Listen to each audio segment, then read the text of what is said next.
ang mga kwento ng pag-ibig, kwento ng buhay at kwento ng pag-asa dito sa Barangay Love Stories. Love Stories.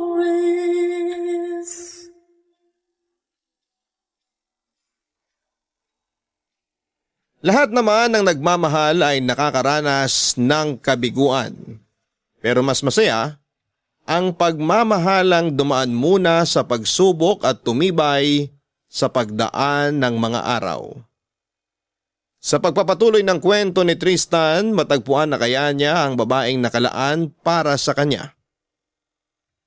Yan ang ating aabangan sa ikalawang bahagi ng kwento niya dito sa mga kwento ng pag-ibig, buhay at pag-asa sa nangungunang Barangay Love Stories. Dear Papa Dudut, magandang araw sa iyo at sa mga solid na tagapakinig ng Barangay Love Stories. Ako po ulit ito, si Tristan, at ito ang ikalawang bahagi ng kwento ko. May best friend ako mula pa noong first year high school. Siya si Jake at may kapatid siya si Chelsea. Nagaling sa US at umuwi rito sa Pilipinas. Grade 2 pa lamang siya nung huli ko siyang makita. Sumama siya noon sa parents nila na mag-migrate sa States. Noong 25 years old na siya ay naisipan niyang umuwi dito sa Pilipinas para magbakasyon. At doon na nga nagsimula ang pagiging malapit namin sa isa't isa. Bukod kay Jake ay may isa pa akong malapit na kaibigan. Yon ay ang kababata kong si Lumi. Isa siyang pharmacist kagaya ng nanay ko. Magkaibigan ang mga magulang namin at parang pamilya na rin ang turing namin sa kanila. Nagkakilala na sila ni Chelsea noong inaya ko siya sa welcome party na inorganize namin para sa pag-uwi nito mula sa States. Nagkapustahan pa kami ni Lumi noon na naging dahilan para makagawa siya ng isang malaking kahihiyan. Inalikan niya kasi si Jake sa gitna ng mga bisita sa party na yon. Mula noon ay iniwasan na niya na magkita sila kahit na medyo mahirap yon, lalo na't nasa isang village lamang kami. Mula naman nung maging malapit kami ni Chelsea sa isa't isa ay napansin ko ang unti-unting pagbabago kay Lumi. Mula sa pananamit niya hanggang sa pananalita at pati na rin sa mga hilig niya. Hindi ko yon pinapansin noong una pero habang tumatagal, parang naiintindihan ko na noon kung bakit niya yon ginagawa.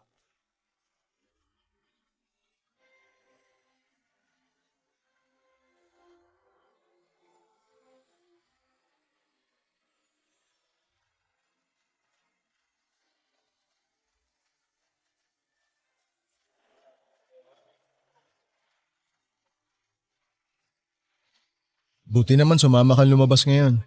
Para kasing lagi ka na lang nakakulong sa bahay niyo eh. Nagsumbong na naman ba sa'yo si Mama? Parang ganun na nga. Si Mama talaga oh. Ano ba kasing problema mo? Ba't ka nagmumukmok? Well, I've been busy. Wow! Ano nakain mo at nag-uum-English ka na ngayon? Kailangan sa trabaho, bakit? Di nga. Di naman kayo nag-i-English sa butika. Joke lang, gusto ko lang naman subukan eh. Kaya para masanay ako, kailangan ko pa rin laging mag-English kahit na hindi ako kagalingan. Eh ba't ganyan yung suot mo? Ang lamig-lamig dito sa labas tapos naka-crop top ka. Tsaka bakit ganyan yung... Nagsusuot ka na rin pala ng tater jeans? Samantalang dati asar na asar ka sa mga estudyanteng nakikita mo nakasuot ng ganyan ah. Ba't ba nangingialam ka sa suot ko ha? Palibasa di ka marunong makisabay sa uso eh. Madali kasing malaos yung mga ganyang uso. Pero di na rin masama ah. Bumagay naman sa'yo yung ganyang pormahan. Hindi gaya ng dati na para ka naglalakad na kortina. Grabe ka naman. Ganun ba talaga kabadoy ang pormahan ko? Medyo. Grabe! Hindi ka man lang nagsinungaling kahit konti. Aba! Pati pala sapatos mo nag-iba na. Kabibili mo lang yan no? Hindi ah. Matagal na to. Ngayon ko lang nagamit. Yung totoo. Oo nga. Bakit ba? Eh ano naman kung bumili ako ng bagong sapatos? Hindi naman ako nanghingi sa'yo ng pambili ah. Teka, kalma lang. Nangaaway ka kaagad eh. Bakit ba pinupuna mo lahat ng suot ko? Baka naman tanungin mo na rin ako kung nagpalit na ako ng brand ng panty. Nagpalit ka na ng brand? Joke lang. Ngayon lang kasi kita nakita nag-ayos ng ganyan eh. Pati nga pilik mata mo, lumalaban oh. Di halatang pinaghandaan mo tong paglabas natin ah. Pag di ka tumigil, uuwi na lang ako. Parang nakikita ko na tuloy sa'yo si Chelsea. Mag-English ka nga ulit. Shut up! Yun oh! Kuwang-kuwa! Tumigil ka na nga. Oo na, sige na. Baka mamaya umuwi ka talaga. Toyoin ka pa naman. Kumusta na nga pala kayo nun? Nino? Ni Chelsea? Ay, okay naman. Ba't mo na itanong? Wala lang. Lagi pa ba kayong lumalabas ng kayo lang? Kung date yung tinutukoy mo, hindi na. Hindi na kami lumalabas ngayon. Sus! Hindi ako naniniwala sa'yo. Baka nga mamaya tumihaya na pala sa'yo yun eh. Hoy, ikaw napakadumi ng utak mo. Wala pang nangyayaring ganun ha.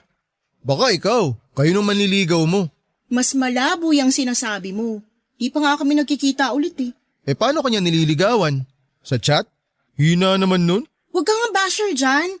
Siya na nga lang yung nanliligaw sa akin tapos hindi mo pa susuportahan. Marami pang ibang lalaki dyan. Huwag kang magsisettle sa lalaki nililigawan ka lang sa chat. Harapan dapat. Hindi na kailangan. Kilala ko na siya no. Gano'n mo kakilala? Basta, huwag ka ng chismoso. Uy, naglilihim ka na rin sa akin ngayon ha. Ikaw yung nauna kaya huwag ka maarte. Teka, saan ba tayo pupunta? Kanina pa tayo naglalakad eh. Sa ihawan lang naman tayo pupunta. Kaya nga nagtataka ako kung bakit suot mo na yung pamasko mo eh. Samantalang ako nakapambahay lang oh. Nagmukha tuloy akong alalay. Hayaan mo na, ngayon lang naman eh. Tsaka, hindi ko naman alam na sa ihawan lang tayo pupunta. Kala ko kasi sa medyo level up na kainan ng ganap natin. Ang unfair mo rin no? Pag si Chelsea, nagbabar kayo, kumakain sa restaurant, tapos kung ano-ano pang binibili mo. Pagdating sa akin, inihaw lang. Masyado mo naman pinaparamdam yung diferensya naming dalawa. Ay, sorry na. Babawi na lang ako sa susunod. Okay? Ano pa nga ba? Wala naman ako magagawa kasi nga may iba ka ng paborito. Papadudot na tuwa ako sa pagbabagong yon ni Lumi kahit na hindi ko alam ang totoong dahilan niya. Mula kasi nung hiwalayan siya ng mayabang niyang boyfriend ay hindi na siya nagpaligaw ulit. Halos pareho lang naman kami. Ayaw niyang magpaligaw kaya hindi na siya nag-e-effort na mag-ayos. Katwiran niya sila lang naman ang nanay niyang madalas na magkasama. Ako naman ayokong manligaw dahil wala pa akong nahanap na babaeng kaya nang mag-settle down. Pero noong gabing yon, napansin ko na may kakaiba sa kanya. Inisip ko na lamang na siguro ay dahil yon sa bago niyang manliligaw. Kaya mas lalo akong na-curious kung sino yon. Napaka-espesyal naman kasi nito para paghandaan ni Lumi ang pagkikita nila.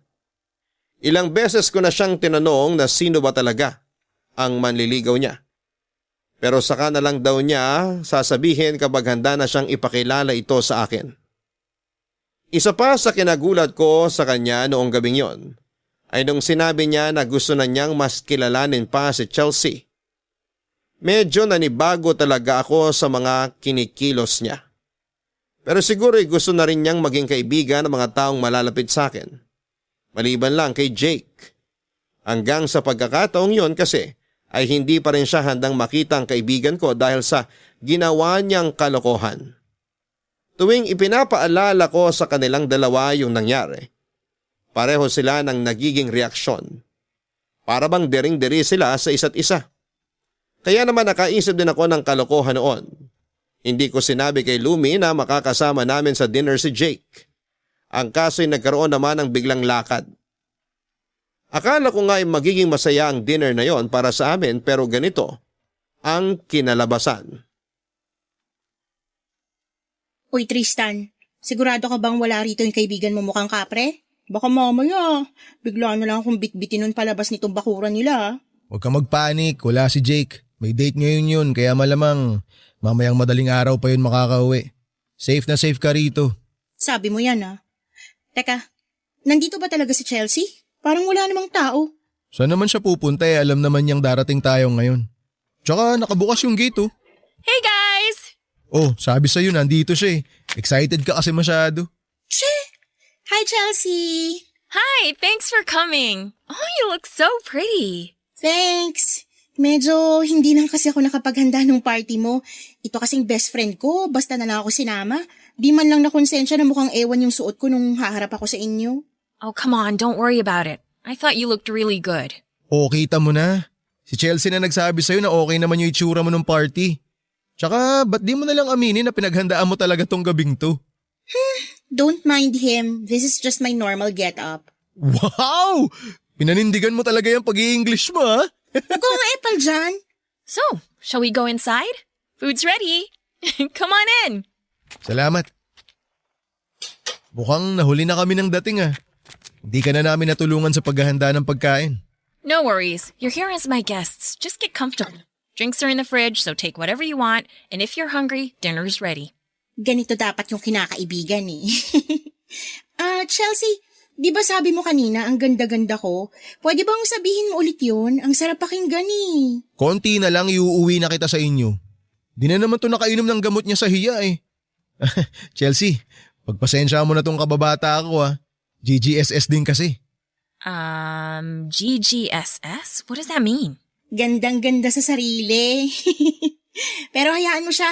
Magaganda naman talaga tayo. Girl, I love your energy. Nasaan nga pala mga kasambahay niyo? They took the day off. Ibig sabihin, ikaw naghanda nitong lahat? Yep. Galing mo naman. In fairness mukhang magaling ka rin magluto. Not really. Kain na tayo. Sarap ng mga pagkain Isabay na lang natin yung kwentuhan habang kumakain. No worries. Kayang-kaya naman kitang sabayan sa pagiging Englisher mo eh. Charot. Wait, what does that mean? I'm just kidding. Never mind. Okay. Just go ahead and have a seat. Make yourselves comfortable. Thanks. How long have you been friends? More than a decade na. Mas matagal pa nga kaming friends kesa sa kanila nung kuya mong... Hoy, Lumi! Huwag mong ituloy. Parang tanga to. Shucks, muntik na. Next question, please. Chelsea, huwag mo na lang pansinin yung ibang sinasabi ni Lumi ah. Minsan talaga may sariling mundo to eh. Okay.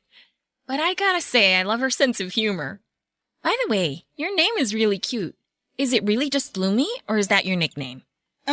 It's actually Lumiere. Ewan ko ba kasi sa nanay ko at Lumi pang tinawag sa akin. Nagtunog pagkain tuloy. Tapos tong buhok ko kasing kulot pa ng instant noodles. Kaya kuwang-kuha ni Tristan yung pika ko pag nag-aasaran kami. Pangit, diba? Are you kidding? Your hair looks so good. It is so you. Sabi ko nga.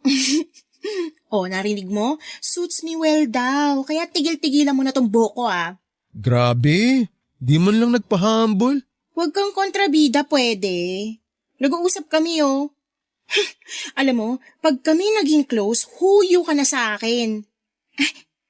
Nga pala, Chelsea, baka may kakilala ka sa US na pwedeng jowain para naman makaranas ako magkajowa ng foreigner na pupuntahan ako dito sa Pilipinas tapos sasalubungin ko sa airport tapos mabuhatin niya ako at isasayaw sa ere. Well, I have some friends in San Francisco. Just hit me up if you want their deets. Ay, talaga? Ay, kaso ang layo Wala akong pambili ng ticket. Buti sana kung pwede mag-tricycle papuntang US, diba? Tsaka joke lang talaga yun. Taken na ako, no? Really? You already have a boyfriend? Grabe, gulat na gulat, girl. Sinagot mo na agad yun ang niligaw sa'yo? Kumalma nga kayo, hindi ko pa siya sinasagot, okay? Pero malapit na, kaya parang boyfriend ko na rin siya. Ayoko nang pahirapan pa siya, no? Sasagutin mo talaga siya nang hindi mo man lang pinapakilala sa akin? Bakit ko naman siya ipapakilala sa'yo? Tatay ba kita? O sino yan? Siya ba yan tumatawag sa'yo? Hindi. We, patingin nga. You're invading my privacy. Lumayo ka nga. Seriously, the two of you could pass for brother and sister. Yak! Ayoko maging kapatid to, no? Uy, apaka-arte. Parang luging-lugi ka pang maging kapatid ako ah. Mabuti pa kumain na tayo. Mapapanis yung mga pagkain sa ingay natin Papadudot masaya na sana yung gabing yon kung hindi lang tumawag ulit kay Lumi yung manliligaw niya. Nung naka-loudspeaker na yung phone niya ay napansin ko na pamilyar yung boses ng lalaki at doon ko na rin nakumpirma na si Anton ngayon. Siya yung manlolokong ex-boyfriend ni Lumi na maraming pinopormahang babae. Medyo nagkasagutan kami noong hindi niya sinabi na nanliligaw pala ulit sa kanya ang lalaking yon. Nadamay pa si Chelsea na napagbuntunan ni Lumi ng init ng ulo sa pakikialam ko. Hindi ko inaasahan na mapagsasalitaan niya ng hindi maganda si Chelsea matapos kami nitong subukang pakalmahin. Nakilala ni Lumi si Anton after college. Nagtrabaho ito bilang branch personnel sa remittance center na kalapit lang ng pharmacy na pinagtatrabahuhan noon ni Lumi. Natipuhan daw siya kaya kinuha ang number niya. Hanggang sa manligaw na ito sa kanya. Maayos naman ang relasyon nila noong una pero sa katagalan, kung sino-sino ng babae ang pinopormahan ni Anton. Hanggang sa eto na rin mismo ang nakipaghiwalay sa kaibigan ko noong madalas na silang nag-aaway. Bukod sa panloloko ni Anton, hindi ko rin gusto ang pagiging mayabang niya at pagiging GGSS. Hindi naman siya kagwapuhan pero akala niya lahat ng babaeng makakasalubong niya ay mapapatingin sa kanya at maakit niya kaagad. Isa pa'y masyadong mahalaga sa akin si Lumi kaya gusto kong mapunta siya sa matinong lalaki. At sa muling panliligaw ni Anton, hindi ko maiwasang mag-alala para sa kanya.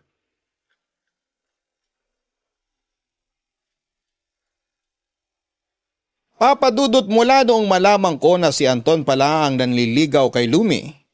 Hindi ako pumayag na hindi ko makakausap ang lalaking yon. Siguro iniisip ng iba na wala naman akong karapatang gawin yon. Pero bukod sa matagal na kaming magkaibigan ay ibinilin siya sa akin ng tatay niya bago ito mawala. Kung hindi rin daw kami ang magkakatuluyan, sana raw ay tulungan ko si Lumi at huwag hayaang mapunta sa mapanakit na lalaki. Pero kahit siguro hindi yon sinabi sa akin ng tatay niya ay gagawin ko pa rin. Ganon siya kahalaga sa akin, Papa Dudut. Kung pwede nga na ako na lamang ang ikasal sa kanya ay matagal ko na siyang pinakasalan. Ang kaso ay hindi ko naman siya nakikita bilang isang babaeng makakasama ko ng buong buhay ko. Si Chelsea naman, Papa Dudut, ay hindi na rin maiwasang magtaka kung bakit gano'n na lamang ako ka-concerned kay Lumi. Tinanong pa niya ako noon kung magkaibigan lang daw ba talaga kami dahil higit pa roon ang nakikita niya. Aaminin ko na noong time na yon ay medyo napaisip na rin ako. Hindi ko alam kung bakit gano'n na lamang ako kung mag-alala para kay Lumi mula noong magparamdam ulit sa kanya si Anton. Noong mga panahong yon ay hindi na ako sigurado kung ginagawa ko lang ba yon para protektahan siya dahil pinapahalagang ko siya bilang kaibigan ko, Papa Dudut. Hi Chelsea.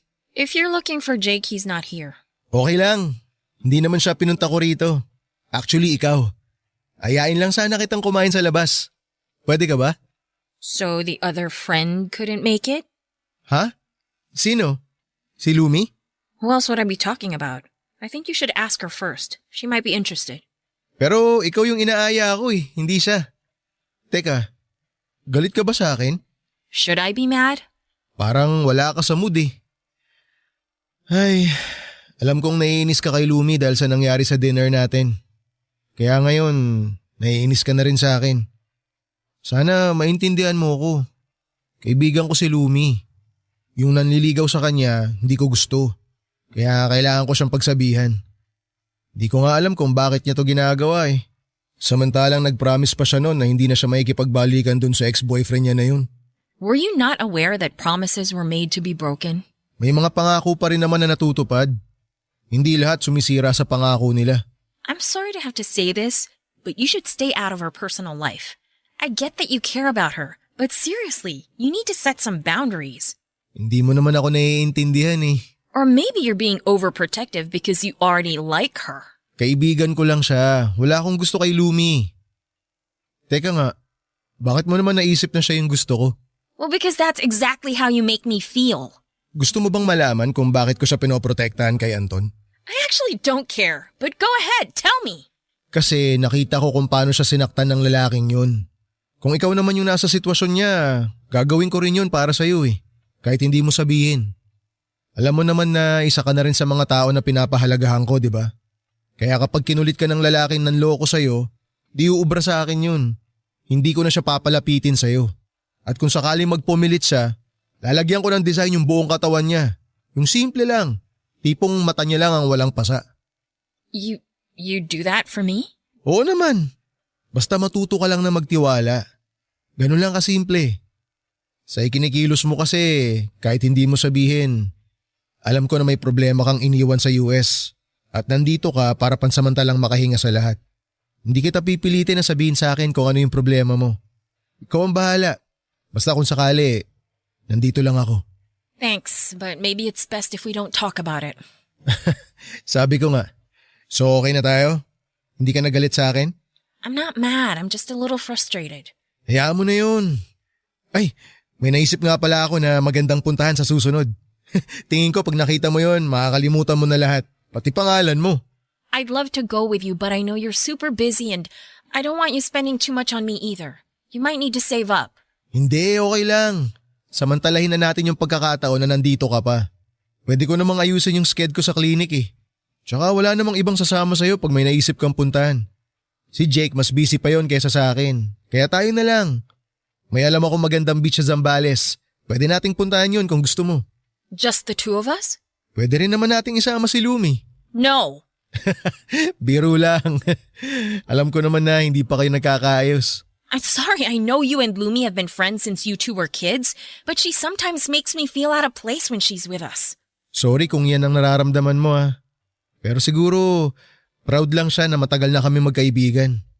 Masyado lang siguro na-excite sa pagkukwento sa'yo. No, I think she's just insecure. I get the vibe that she doesn't like me. And if it weren't for you, she wouldn't even want to be friends with me. Pagpasensyahan mo na muna. Tingin ko kasalanan ko to eh.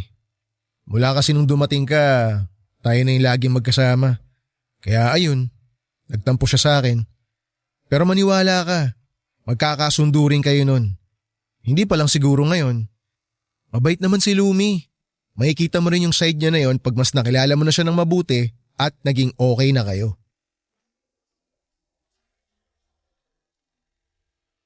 Papadudot muli na naman akong naguluhan sa ipinapakita sa akin noon ni Chelsea.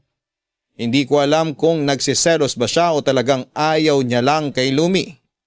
Nilinaw naman niya na hindi siya interesado sa akin at hindi ako yung tipo niyang lalaki noong bago pa lamang kami magkakilala. Mukhang ayaw niya pa talagang makipagrelasyon.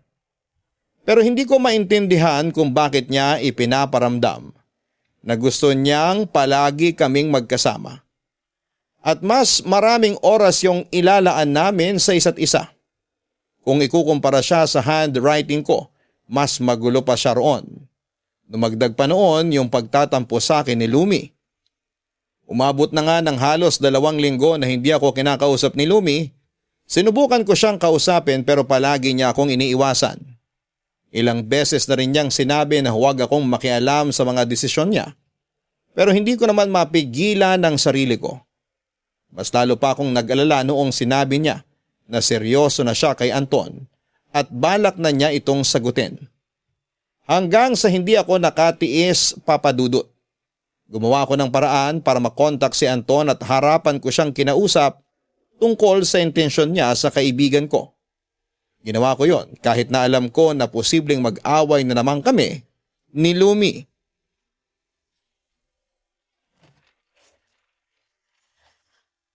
Doc, maayos tong klinik mo ah. Yayamanin. Umupo ka. Palautos si Doc. Ano nga atin? Bakit nga pala dito mo naisipang makipagkita sa klinik mo? May libre bang palinis ng ngipin dito? Dito kita pinapunta para kung sakaling may gawin ako sa'yo, walang makakakita. Akala ko ba mag-uusap lang tayo? Bakit parang may balak kang manyakin ako? Naririnig mo ba yung sarili mo? Kilabutan ka nga. Hindi ako pumapatol sa amoy tinapa yung hininga. Ha? Danggito, hindi tinapa. Pero wala tayo rito para pag-usapan yung poor hygiene mo. Nandito tayo para pag-usapan yung panliligaw mo kay Lumi. Seryoso bang dito tayo mag-uusap? Medyo kinakabahan ako sa iyo ah. Paggabi na oh.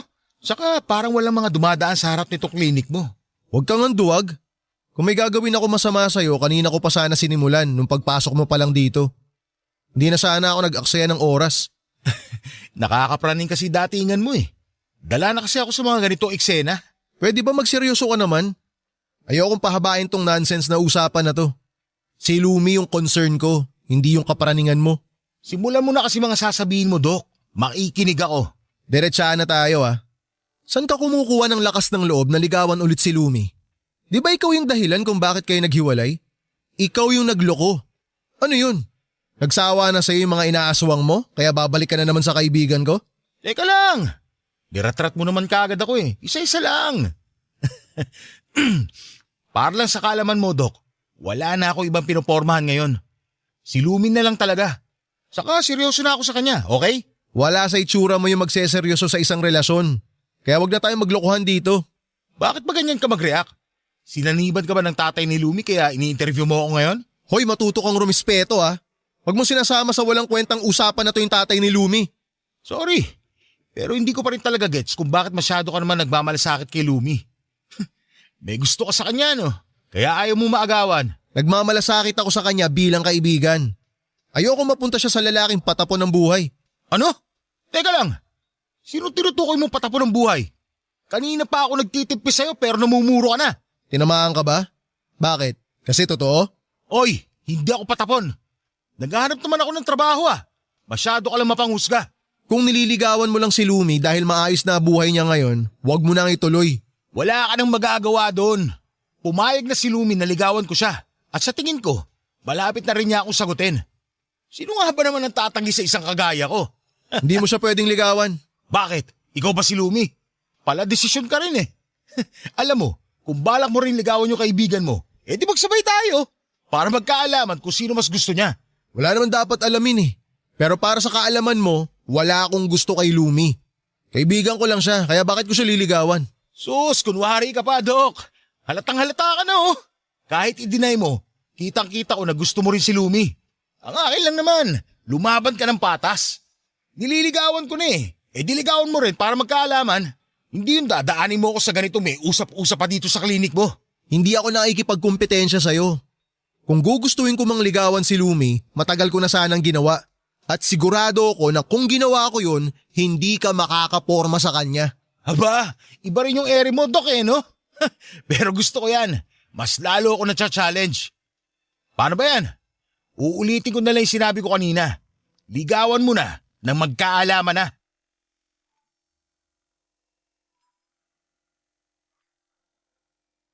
Papadudot bago ko kausapin si Anton ay nalaman ko na natanggal pala ito sa remittance center na pinagtatrabahuhan nito dahil sa kalokohang ginawa habang nasa oras ng trabaho. Naging pasyente ko kasi sa klinik ang katrabaho ni Lumi. Siya raw ang pinakamalapit kay Lumi sa trabaho kaya marami na rin itong naikwento. Nagtaka pa nga ako noong una kung bakit parang kilalang kilala niya ako. Yun pala ay madalas akong naikikwento sa kanya ni Lumi. Hanggang sa nabanggit niya ang tungkol sa manliligaw ng kaibigan ko. Matapos kong malaman ang tungkol kay Anton ay sinabihan ko siya na huwag nang ikwento sa ibang tao ang mga napag-usapan nilang dalawa dahil hindi maganda kung marami pang makakaalam ng tungkol doon. Sinabi naman niya na ako pa lang ang napagsasabihan noon dahil kilala niya ako bilang best friend ni Lumi. Papadudot akala ko ay uobra ang pakikipag-usap ko noon kay Anton. Pero sa halip na layuan niya si Lumi ay parang mas lalo ko pa siyang naitulak papalapit sa kaibigan ko na hindi pa rin ako kinakausap ng time na yon. Wala naman akong balak na patulan ng pakikipagkompetensya niya sa paniligaw kay Lumi at nilinaw ko yon sa kanya. Pero sadyang makulit si Anton. Ipinagpilitan niya na gusto ko ring manligaw. Ang malala pa roon, sinabi niya yon kay Lumi kaya mas lalo nang naging magulo ang sitwasyon namin. Noong balak ko na sanang kausapin si Lumi para linawin ang mga sinabi ni Anton sa kanya, ay saka naman nangyari ang isang trahedya. Papadudot.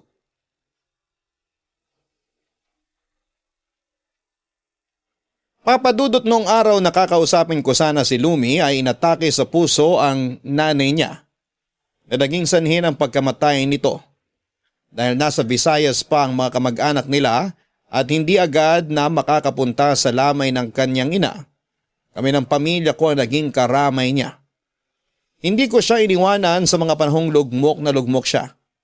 Isinantabi ko muna ang sanay pag-uusapan namin dahil hindi yon ang tamang oras para doon. Karamay ang kailangan niya ng time na yon at iyon ang ibinigay ko sa kanya. Nang malaman ni Chelsea ang tungkol sa nangyari, kasama siya ni Jake na nakiramay kay Lumi. Nakakalungkot man pero sa ganong pagkakataon pa sila nagkaayos. Nakita ko kung paano nagpakumbaba si Chelsea ng mga oras na yon. Sinubukan niyang pagaanin ang loob ni Lumi pero masyado lang talagang masakit ang nangyari dahil pareho nang walang mga magulang ng kaibigan ko.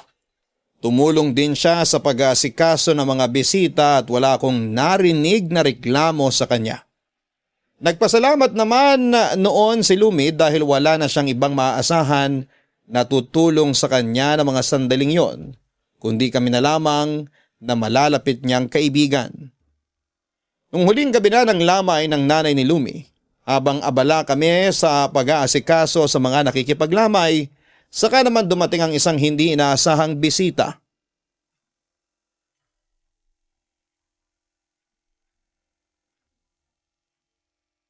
Hoy Anton, anong ginagawa mo rito?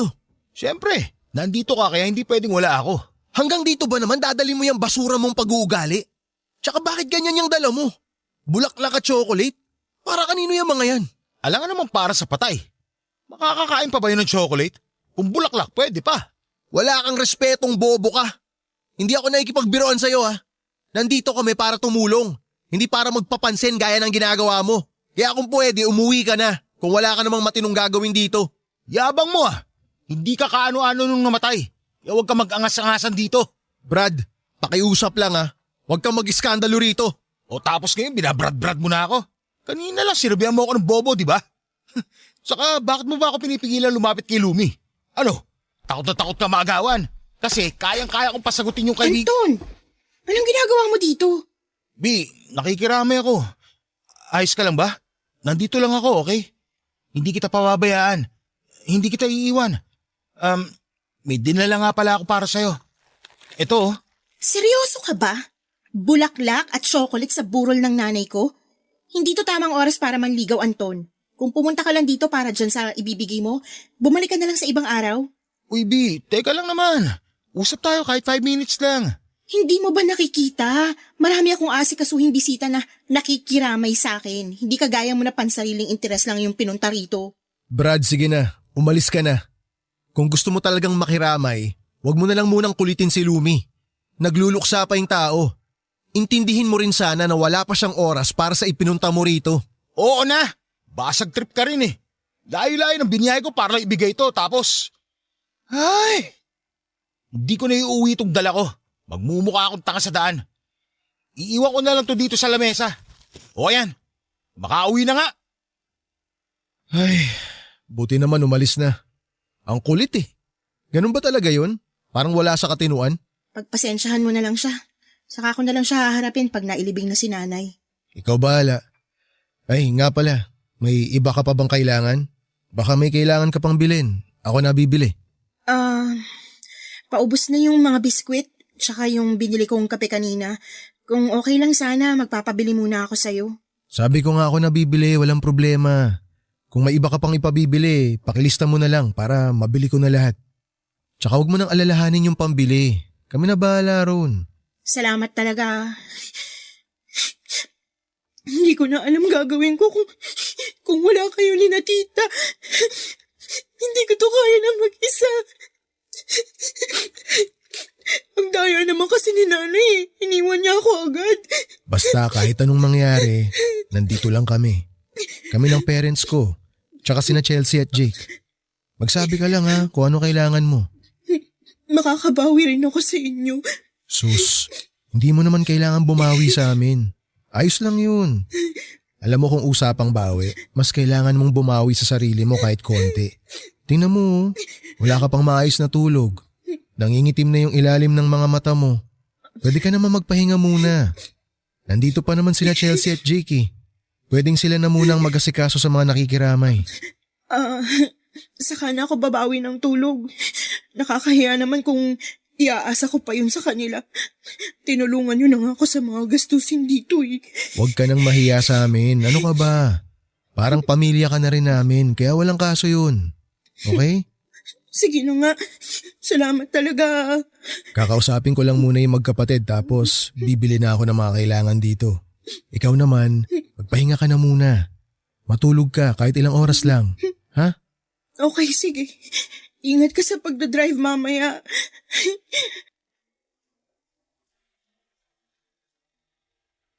Matapos ilibing ang nanay ni Lumi ay hindi ko inaasahan ang pag-amin niya sa tunay niyang nararamdaman para sa akin, Papa Dudut. Inamin sa akin ni Lumi na mahal niya ako ng higit pa sa isang kaibigan. Hindi ko alam kung ano ang isasagot ko sa kanya noon dahil nagulat din ako sa mga sinabi niya. Siya kasi yung huling taong maiisip ko na magkakagusto sa akin dahil hindi ko naman binigyan ng mali siya ang pagiging malapit namin sa isa't isa. Pero ang hindi ko maintindihan kahit diretsahan na siyang umamin sa akin ay hindi ako nakaramdam ng pagkailang sa kanya. Hindi ako nagalit o nainis sa kanya dahil hindi naman niya kasalanan na maramdaman yon. Wala naman siyang ginawang masama. Umamin lamang siya. Hindi rin siya nagpumilit na maging kaming dalawa. Siguro'y nadala na rin siya sa lungkot at takot na maging mag-isa dahil wala na ang nag-iisang magulang niya. Naging totoo naman ako kay Lumi, Papa Dudut. Sinabi ko sa kanya na kaibigan lang ang tingin ko sa kanya. Pero hindi naman imposible na magustuhan ko rin siya kung susubukan naming mag-work yung relationship namin kung sakali. Kung pagbabasehan naman yung naging pagkakaibigan namin sa loob ng maraming taon, hindi na rin masama. Mas kilala namin ang isa't isa kesa sa ibang tao. Isa pa'y masyadong mabigat yung pinagdaraanan niya ng time na yon para bigyan ko pa siya ng another heartbreak. Pero nung nagkausap kami ni Lumi, hindi ko inaasahan ang sinabi niya tungkol sa panliligaw sa kanya ni Anton. Tristan, salamat talaga sa lahat ng naitulong niyo ng pamilya mo sa akin. Ang laki ng utang ko sa inyo. Ano bang utang yung sinasabi mo? Huwag mong isipin na may utang ka sa amin. Ang tulong ay tulong. Walang kapalit yun. Kaya huwag kang mag-alala. Oh, bakit parang ang bigat naman ng buntong hininga mo? May iba ka pa bang problema? Meron. Actually, may kasalanan ako sa'yo. Malaki. Ha? Anong ibig mong sabihin? Si Anton. Oh, anong meron sa kanya? Sorry. Wala naman talaga akong balak na sagutin siya eh. Sinabi ko na nga, 'di ba? Ikaw ang gusto ko. Ginamit ko lang siya para magselos ka. Pinayagan ko siyang manligaw kahit na ayaw ko sa kanya. Alam ko nakakahiya yung ginawa ko pero sana huwag kang magalit sa akin. Nakakahiya na pinagselos kita tapos hindi ka naman nagselos. Bakit ka tumatawa dyan? Ginawa mo talaga yon? Ang lala mo ah. Kaya nga nakakahiya, 'di ba? Nakakahiya talaga, kaya wag na wag mo nang uulitin yun. Paano kung pinatulan mo yun tapos naawa ka? Eh di napikot ka pa. Kaya nga pinatigil ko na siya. Paano kung di tumigil? Tapos ang malala pa ron, paano kung nalasing kayong dalawa? Tapos sadyain niya na buntisin ka? Hindi ko ma-imagine na magkakaanak kayong dalawa. Tumigil ka nga. Pabebe ka kasi. So anong gusto mo? Umiyak ako dito?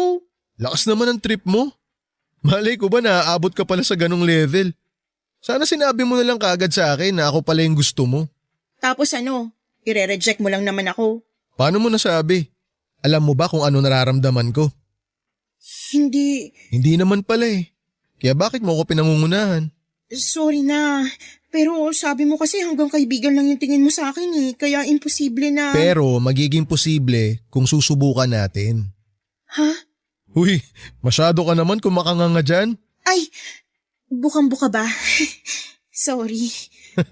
Baka mamaya matukso ako na itikom yan. Ay, bakit ba kasi nagulat ka pa? Sinabi ko naman sa'yo na hindi ka naman mahirap magustuhan. Kaya pwede nating subukan. Hindi ka ba napipilitan? Paano kung hindi mag-work yung relationship natin? Paano kung mag-work? Sigurado ka na ba? Kung duda ka pa sa akin, edi hayaan mo akong patunayan sa'yo na kaya ko rin magseryoso. Tsaka kilala na kita, kaya hindi na natin kailangan dumaan sa getting to know each other portion. Diretso na agad. Pero kahit alam ko nang gusto mo ako, liligawan pa rin kita. Paano si... Di ba gusto mo si Chelsea? Kahit hindi mo sabihin sa akin, alam kong siya yung gusto mo. Magkaibigan lang kami. At hindi na ako umaasa na hihigit pa yun dun. Talaga? Ibig ko sabihin, hindi mo nasusubukan ulit na ligawan siya? Obvious naman na ayaw niya ng commitment eh. Ayoko nang ganun. Walang kasiguraduhan na magiging kami talaga. Tapos second option mo lang ako. Hindi ah. Ano ka ba? Hindi ko naman alam na matagal ka na palang may gusto sa akin eh. Manhid ka kasi. Huwag na tayong magsisihan. Iba naman yung sitwasyon natin noon eh. Sa bagay. Tsaka, mas gusto ko na yung ganito kaysa i-friendzone mo lang ako. Pero pag-isipan mo muna kung sigurado ka na ba talaga na gusto mo ako maging boyfriend. Hindi na ako magpapaka-hard to get, no? Ano ba yan? Hindi man lang nagpakipot kahit konti. Papadudot, gaya ng pinangako ko kay Lumi ay niligawan ko siya. Sa unang linggo pa lamang ay kakaibang sayang naramdaman ko. Hindi ko kasi akalain na may side pa pala si Lumi na hindi ko nakikita. At yun ang soft side niya pagdating sa lalaking mahal niya. Mas naging malambing siya at masikaso, kung tutuusin ay napaka-perfect na nga niya para maging girlfriend. Wala siyang bisyo, masayang kasama at higit sa lahat ay wife material siya.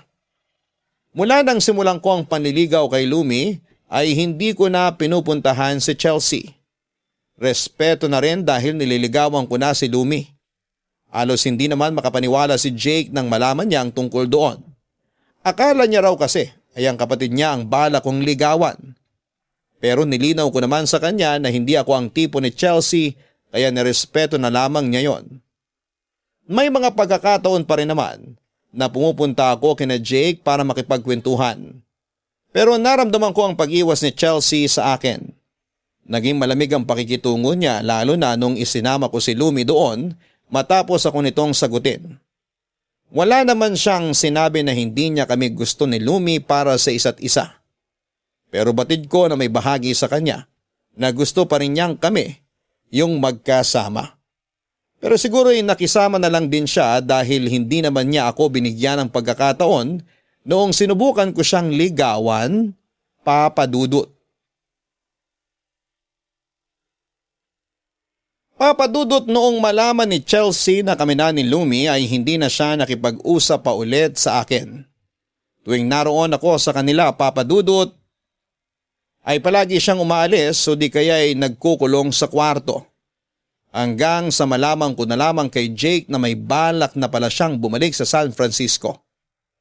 Hindi ko na yon kinagulat dahil nauna na niyang banggitin sa akin na hindi naman talaga siya magtatagal dito sa Pilipinas. Hindi ko lang talaga inaasahan na mas mapapaaga ang alis niya. Ang sabi raw niya ay may bagong job offer sa kanya kaya kailangan na niyang bumalik doon dahil sayang ang opportunity na yon. Sa pagkakaalam ko kasi ay nag-resign siya sa huling trabaho niya para makauwi ng Pilipinas. Papadudot, aaminin ko na kahit kami na noon ni Lumi ay may mga pagkakataon pa rin na sumasagi sa isipan ko si Chelsea. Naisip ko na paano kung kami yung naging magkarelasyon. Pero mula rin noong umiwas na siya ay nabanggit sa akin ni Jake na nakikipag-date na sa iba ang kapatid niya. Ilang beses na raw kasing may nagatid kay Chelsea.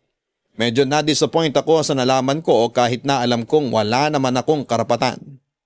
Pero doon ko mas naintindihan kung bakit hindi talaga kami ni Chelsea bagay sa isa't isa. Iba yung mundo niya at hindi ako nababagay doon.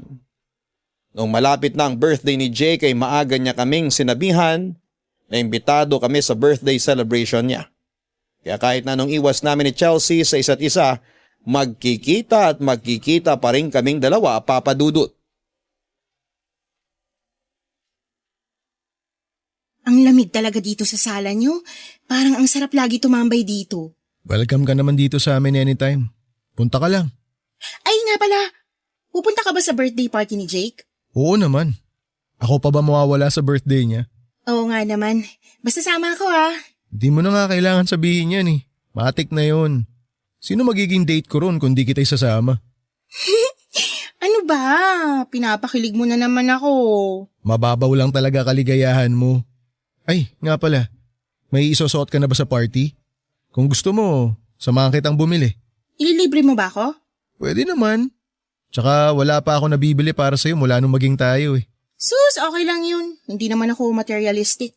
Alam ko naman yun, pero hindi naman porke hindi ka materialistic, hindi na kita bibigyan ng kung ano. Okay lang ba? Okay lang ba na ano? Nabigyan mo ako ng mga bagay. Oo naman. Para kang ewan. Dapat isipin mo ng girlfriend na kita, hindi lang basta best friend. Oo na po, boyfie. Boyfie? Wala pa kasi tayong endearment eh. Ayaw mo ba? Parang di ko type.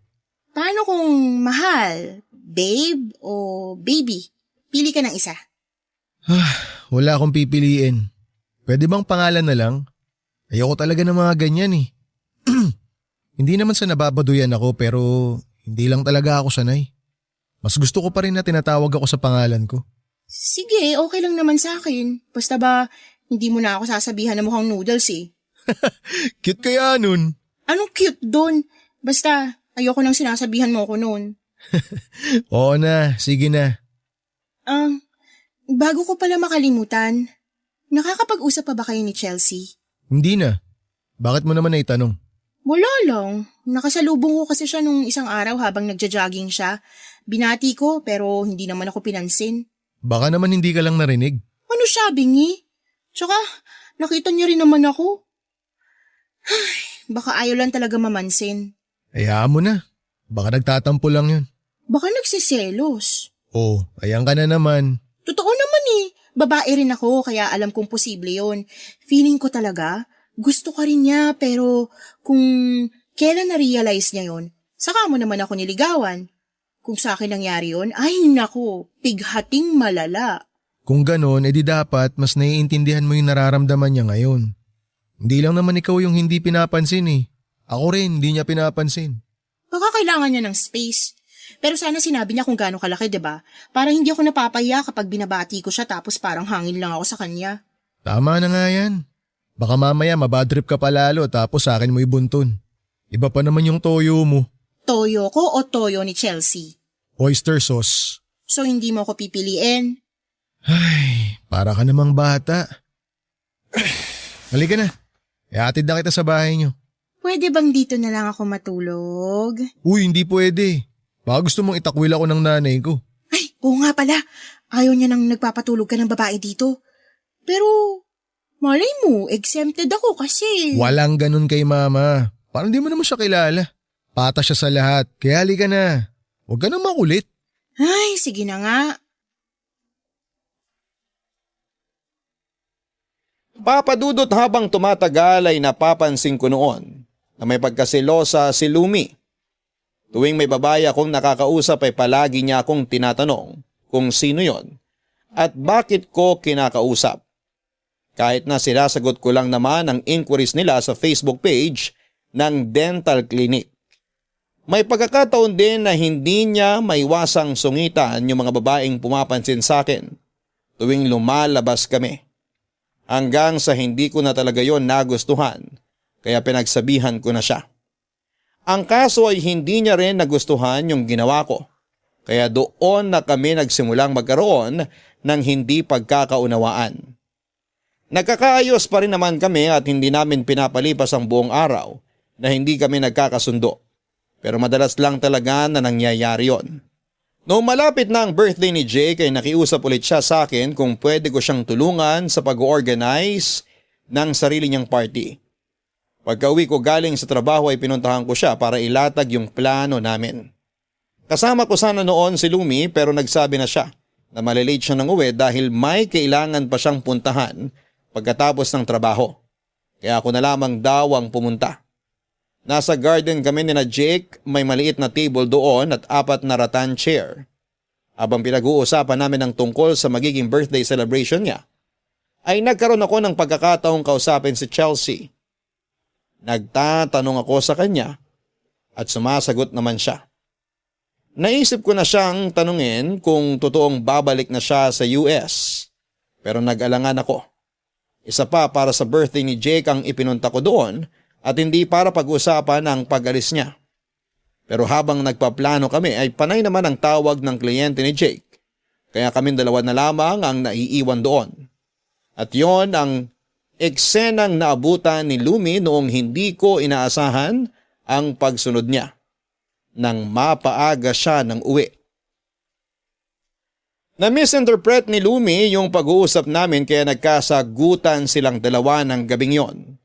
Humingi naman ako ng pasensya kay Chelsea bago ko iuwi si Lumi, pero hindi na niya ako pinansin pa. Kinausap ko ng maayos si Lumi at pinagsabihan sa ginawa niya. Agad naman siyang nakonsensya noong sabihin kong pinag-uusapan lang namin ni Chelsea ang tungkol sa birthday ni Jake Papadudut. Uy, bakit naman nagmumukmuk ka rito sa sulok? Ayaw mo bang makipagkwentuhan sa mga bisita nyo? Why are you talking to me? Shouldn't you be with your girlfriend? May kausap pa naman siya. Oh, so that's why you're here. Wow, that makes me feel so special. Thank you very much. Sorry na oh. Gusto lang naman kitang makausap. You saw she freaked out last time she caught us talking. I don't want any drama at my brother's party, so please just leave me alone. Alam naman niya nakakausapin kita. Okay lang sa kanya. Kaya sige na, kausapin mo na ako. Fine, I'll give you a minute. Salamat. Totoo ba nga alis ka na? Na babalik ka na sa US? Yes. Pero bakit parang ang bilis naman yata? I wasn't informed that I owed you an explanation. Gusto ko lang naman malaman. Tsaka may pinagsamahan rin naman tayo kahit papaano. Pwede pa rin naman tayo maging magkaibigan kahit nandun ka na, di ba? No, we can't. Bakit naman hindi? You know exactly why. Ganun ba talaga kahirap na makipagkaibigan sa akin ngayon na kami na ni Lumi? Pwede ko siyang kausapin para maging okay na kayo ulit. But she hates me. Yan ba talaga yung dahilan o baka naman nagsiselos ka? Aminin mo. Why would I be jealous? I don't even like you. And the fact that you're with her just proves that you didn't want Lumi and Anton back together because you wanted her for yourself. Anton could have had a chance if you didn't get in the way. Ba't naman biglang napasok dito yung kumag na yun? Tsaka anong magagawa niya para kay Lumi? Baka sa halip na mapagaan niya yung sitwasyon, mas lalo pa niyang palalain. Sinabi ko naman sa'yo, di ba? Hindi na siya mapagkakatiwalaan. Niloko niya si Lumi noon. Kayang-kaya niya ulit gawin yun. You don't know that. Maybe he's a changed man. You should at least give him a chance instead of dismissing him. It's not fair. Hindi siya makakabuti para kay Lumi. Manloloko siya. Hindi na siya magbabago kahit kailan. Everyone deserves a second chance. Just because someone messes up once doesn't mean Teka, that... parang hindi na kita naiintindihan. Ano bang ibig mong sabihin? Maybe this is the right time to tell you this. Back in the States, I cheated on my boyfriend. Boyfriend? Paano ka nag-cheat? Di ba sabi mo, wala kang naging karelasyon bago ka umuwi dito sa Pilipinas? I lied, okay? I was actually engaged to my boyfriend of 3 years before I came back. I messed up. He found out that I cheated on him. Bale kayo pa nung may... No, I broke up with him before I flew back to the Philippines. So I was single when we kissed, if that's what you're worried about. Buti naman. Pero bakit ngayon mo lang sinabi sa akin yung totoo? Sana sinabi mo na agad nung nagiging close pa lang tayo. What for? To make a fool of myself? I've had enough, okay? I quit my job because we were working for the same company. I kept it to myself, so why would I share everything I've been through to someone I barely know? Pero sana sinabi mo pa rin para naintindihan kita. Litong-lito ako ng mga panahong yun, Chelsea. Akala ko nga pinaglalaroan mo lang ako eh. Ilang beses mong sinabi na magkaibigan lang tayo pero iba naman yung pinakikita mo. I know I was being selfish, and I'm really sorry. Pero sandali susubukan ko lang intindihin. Base sa lahat ng mga sinabi mo, kung ganun, gusto mo na rin ako nung una pa lang? Yes! O pero bakit aalis ka pa? Mas okay naman pala kung dito ka na lang eh. Gulo lang yung babalikan mo ron. I have to. I need to leave. If I stay, I have a strong feeling I might mess things up for you and Lumi. I really like you, Tristan. But it hurt when you said that Anton would never change. It made me feel like I don't deserve to be happy just because I messed up once and might do it again.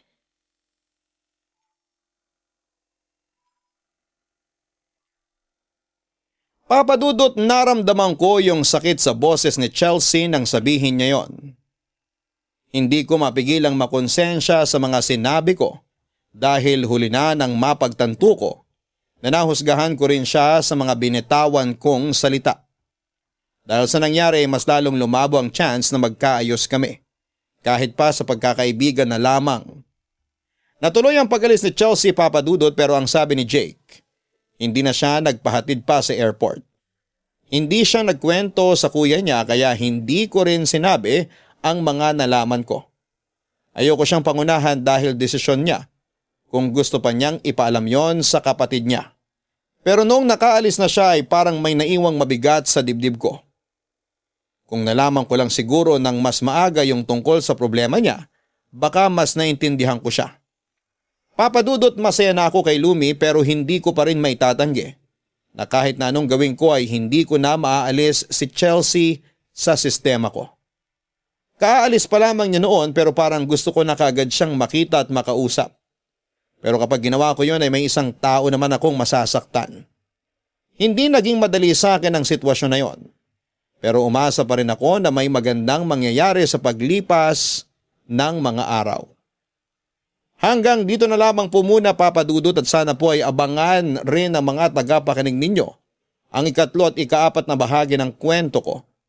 Maraming salamat po sa inyo at sa bumubuo ng Barangay LS. Ang inyong forever kapuso at kabarangay,